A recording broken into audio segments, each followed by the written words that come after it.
Fala pessoal, tudo bem? Mês de julho começando, vamos de TBT no canal nessa quinta-feira. A gente trazendo sempre a história, a memória da motovelocidade, do automobilismo no Brasil e no mundo, 2 e 4 rodas, o que tiver pra gente recordar aqui no canal não é brincadeira. Como também não é brincadeira esse frio que tá fazendo, um frio pra cada um, pelo amor de Deus, gente, até quando aturar essa friaca na República de Olaria? Não só na República de Olaria, acho que no Brasil inteiro tá um frio de rachar catedrais nessas manhãs, nessas madrugadas. Brincadeira não, ai que falta faz um cobertor de orelha. Bom, isso não nos cabe nesse momento. Vamos focar no TBT. Então o assunto dessa quinta-feira é uma equipe que passou como um cometa pela Fórmula 1 nos anos 1980. Vocês devem já ter prestado atenção, logicamente, que existe uma equipe Haas na Fórmula 1, né? Do industrial Gene Haas, que é confiada ao Günther Steiner, que hoje é uma equipe de fim de pelotão total, né? Com o Mick Schumacher, o filho do heptacampeão mundial de Fórmula 1, Michael Schumacher, e o odioso Nikita Mazepin, que com os rublos, os euros do pai Dmitry Mazepin, com a Uralkali, né, que é uma empresa do ramo de fertilizantes, comprou a vaga, um piloto sem talento algum que está na Fórmula 1. Mas há pouco mais de 30 anos atrás havia outra equipe Haas que entrou na categoria máxima e teve um período muito fugaz, que foi a equipe Force Haas. Essa equipe é derivada de uma organização que na verdade já existia, que foi fundada pelo estadunidense Carl Haas, que muita gente conhece, né? O Carl Haas era o proprietário de um time, primeiro em parceria com o Jim Hall e depois a sua própria organização, que começou na série estadunidense Can-Am, com 3 campeonatos de piloto. Ele ganhou com o Alan Jones e com o Patrick Tambay, aquela série nos anos 1970. Depois o Carl Haas seria o importador oficial da Lola para o mercado dos Estados Unidos, e isso o fez ser não só a equipe oficial da fábrica de Huntingdon, como também a principal força da kart, né, da Fórmula Indy para a marca britânica no início dos anos 1980. E quem passou a guiar para ele a partir da temporada de 83 foi o Marc Andretti. O Marc Andretti começou primeiro com um carro patrocinado pela Budweiser, se vocês se recordam. E a partir de 84 entrou uma companhia de alimentos que já era praticamente centenária, que tinha uma força no mercado estadunidense muito grande, que era a Beatrice. A Beatrice Foods estava no carro de Marc Andretti quando o piloto foi campeão da Fórmula Indy em 1984, num nível de patrocínio menor que a Budweiser, mas em 85 ela assume o patrocínio integral do carro do Marc Andretti. E aí a Beatrice, com o seu poderio, com toda a sua força naquela época, ela também chega a Carl Haas e propõe uma joint venture para a criação de uma equipe de Fórmula 1. Então, com a base da Lola, logicamente, né, nasce a equipe Force Haas para disputar o Campeonato Mundial, o finalzinho do Campeonato Mundial de 1985, projetando fazer o Campeonato de 86. Celebrou-se também um acordo de 3 anos com a Ford para o fornecimento de motores, ou seja, ela aproveitaria um novo projeto de motor turbo. A Ford, que tinha deixado de fazer o Cosworth, que não era mais competitivo, o motor aspirado que entre 67 e 1984 fez história na Fórmula 1, que venceu mais de 100 corridas com os mais diferentes construtores, de Brabham a Tyrrell, que foi a última equipe vencedora, passando, claro, pela Lotus, que foi quem venceu a primeira prova em Zandvoort com o Jim Clark, mas o executivo da Ford, Mike Krenifus, cacifou, né, o projeto do motor Ford Turbo para a Haas.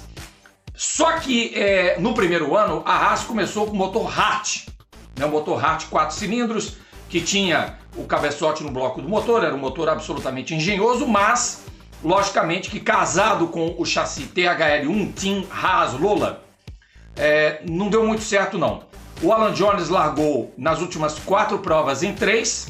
Dizem que no GP da África do Sul ele não alinhou por uma indisposição, mas muita gente fala nos bastidores que a Haas, mesmo tendo ido a Kyalami, ela foi impelida a não disputar a prova por conta do regime do apartheid.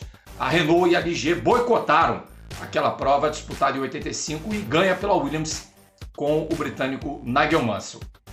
Bom, a equipe teve as primeiras corridas bastante difíceis, né, que foram as 4 últimas daquela temporada, mas se preparou para o campeonato de 86. E vocês ouviram falar do nome do Alan Jones, né? O Alan Jones, campeão mundial de 80, que quando voltou à Fórmula 1 em 83 estava muitos quilos acima do peso, mas o piloto australiano fez um regime, conseguiu caber no Lola THL1, que começou a temporada ainda com motor Hart, mas o THL2, ao iniciozinho ali, acho que já no GP de San Marino, ele faz a estreia. E o segundo piloto é exatamente um que nós já falamos aqui no vídeo, o Patrick Tambay, que foi vítima do fim da equipe Renault de Fórmula 1 e aceitou um convite do Carl Haas para se juntar à escuderia.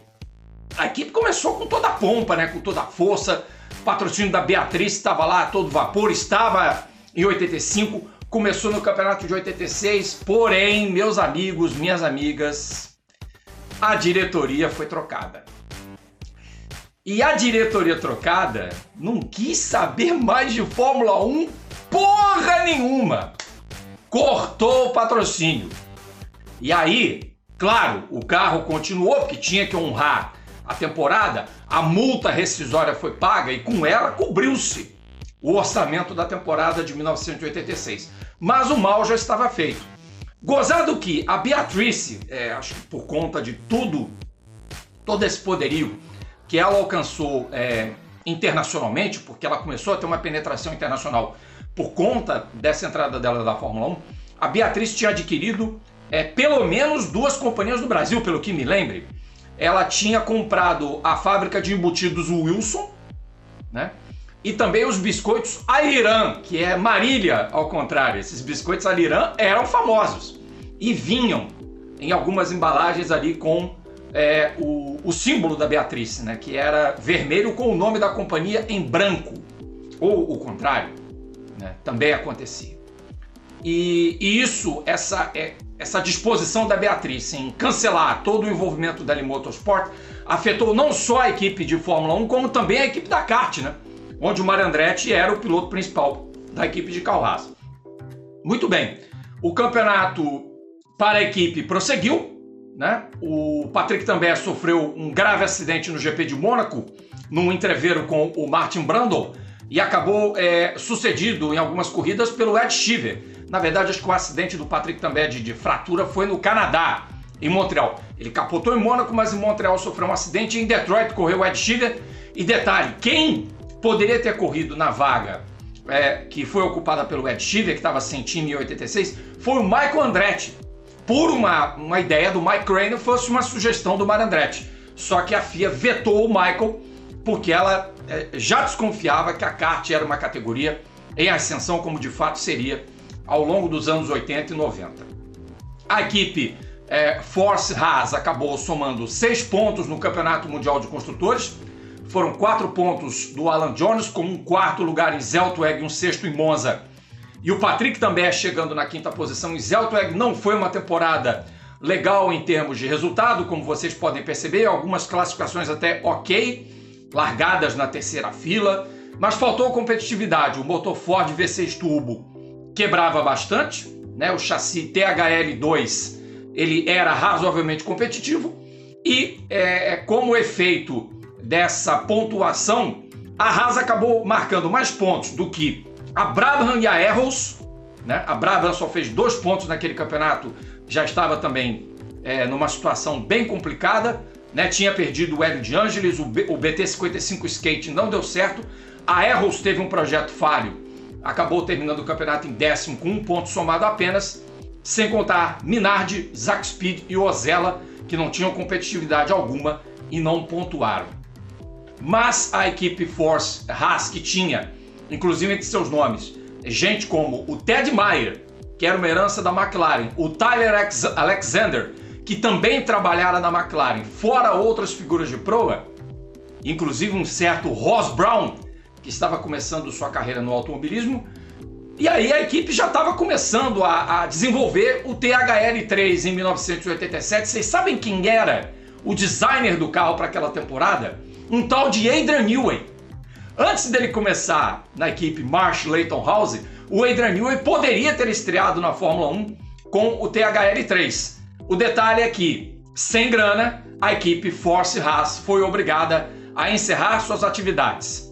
A organização, a fábrica em Colebrook foi vendida para Bernie Ecclestone e todo o resto, toda a estrutura de ferramental acabaria absorvida pela Larousse-Caumels, mesmo tendo ido para Antony, um subúrbio da França, e quem fez o primeiro chassi para a Larousse-Caumels foi exatamente a Lola, que era a fornecedora do time de carro Haas. Pois é, uma passagem curta de apenas 20 grandes prêmios da equipe Force Haas Lola na Fórmula 1 entre os anos de 85 e 86, porque a Beatrice, vazou da Fórmula 1, deu no pé e deixou o carro Haas na mão. O carro Haas, que inclusive já não está mais entre nós, morreu aos 86 anos de idade. Ele seria também sócio do Paul Newman, do grande ator Paul Newman, que era um apaixonado por carros de corrida, do vice-campeão das 24 horas de Le Mans de 79, e posteriormente o Mike Lanigan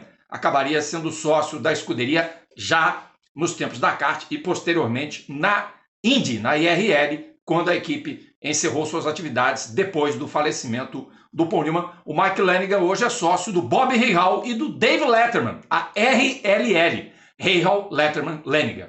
Gente, é isso aí, espero que vocês tenham gostado desse TBT, a história da Lola Haas, da Beatrice, sendo contada aqui no canal. Dê o seu like, compartilhe, curta, ative as notificações de conteúdo e colabore para fazer o A Mil por Hora crescer. Aos poucos a gente vai voltar com os conteúdos inéditos, com as lives. Vocês sabem que eu peguei Covid, que eu contraí Covid, fiquei algumas semanas fora, mas estamos voltando pouco a pouco, a todo vapor, para a gente poder aí, meter o pé aí com tanta coisa bacana no canal que a gente vai falar para vocês, tá certo? Um grande abraço, um beijo a todos e até a próxima. Tchau, tchau!